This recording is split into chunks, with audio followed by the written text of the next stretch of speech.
आज इस परिसर का विधायक और राज्य का परिवहन मंत्री होने के नाते मैंने इस ब्रिज का जायजा लिया और किसी भी हालत में आगे के 4 दिन में ये ब्रिज का काम पूरा करने का MMRDA के अधिकारियों को और साथ ही में कॉन्ट्रैक्टर को मैंने इच्छा जताई कि किसी भी हालत में 8 तारीख को हमें इसका लोकार्पण करना है, क्योंकि जो बीच में की पट्टी है उसमें पेवर ब्लॉक लगाने हैं, कुछ पेंटिंग का काम बाकी है, जो स्ट्रीट लाइट हमारे हैं वो अभी तक चल नहीं रहे हैं और कुछ टेक्निकल उनकी चीज़ें, जो टंकी है वो टंकी का काम पूरा नहीं हो गया।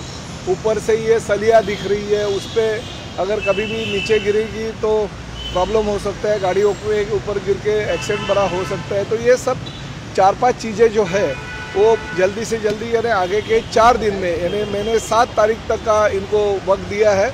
8 तारीख को राज्य के उप मुख्यमंत्री आदरणीय एकनाथ शिंदे जी के हाथों से दोपहर 12:30 बजे इसका लोकार्पण हम करने जा रहे हैं। और साथ ही में लोगों को ये पिछले कई सालों से जो मांग थी कि यहाँ पे ब्रिज होना चाहिए, आगे का भी ब्रिज का हम जल्दी से जल्दी काम करना चाहते हैं, तो इसका लोकार्पण करेंगे। और साथ ही में इस परिसर के जो सुंदर नगर के साथ साथ आसपास के सभी जो सोसाइटीज़ थी उनकी मांग थी कि क्रॉसिंग के लिए हमें 1 फुट और ब्रिज चाहिए, तो उसका भी नारियल हम उसी दिन फोड़ेंगे ताकि फुट और ब्रिज स्कूल के बच्चों को और साथ ही में इस सोसाइटी के लोगों को आगे रोड क्रॉस करने के लिए ब्रिज की ज़रूरत है।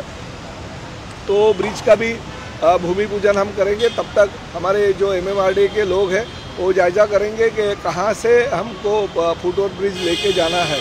तो ये 2 काम हम उसी दिन लोगों के लिए, मीरा भाईंदर शहर की जनता के लिए करने जा रहे हैं। थोड़ा सा वक्त लग गया, मगर भविष्य में कोई भी कठिनाई नहीं होनी चाहिए, एक्सीडेंट नहीं होनी चाहिए। एक्सीडेंट की वजह से लोगों की जानें भी जा सकती है। कुछ लोगों ने आंदोलन यहाँ पे जरूर किया, मगर वो आंदोलन करने के वक्त उन्होंने ये भी देखना चाहिए कि काम पूरा हुआ कि नहीं। अभी जब तक उनको टेक्निकल डिसीजन नहीं मिलता है, जब तक MMRDA के कंसल्टेंट से उनको अप्रूवल नहीं मिलता है और ब्रिज पूरा हो गया, अभी इससे ट्रांसपोर्ट आप कर सकते हैं, ये जब तक उनको राइटिंग में नहीं मिलता है तब तक वो भी हैंड ओवर नहीं कर सकते। तो अभी 7 तारीख तक का डेडलाइन दिया और हमने कहा कि किसी भी हालत में हम उप मुख्यमंत्री और MMRDA के जो मंत्री है एकनाथ शिंदे जी, उनके हाथों से इसका उद्घाटन करने जा रहे हैं। तो उसके पहले उनको काम करना पड़ेगा।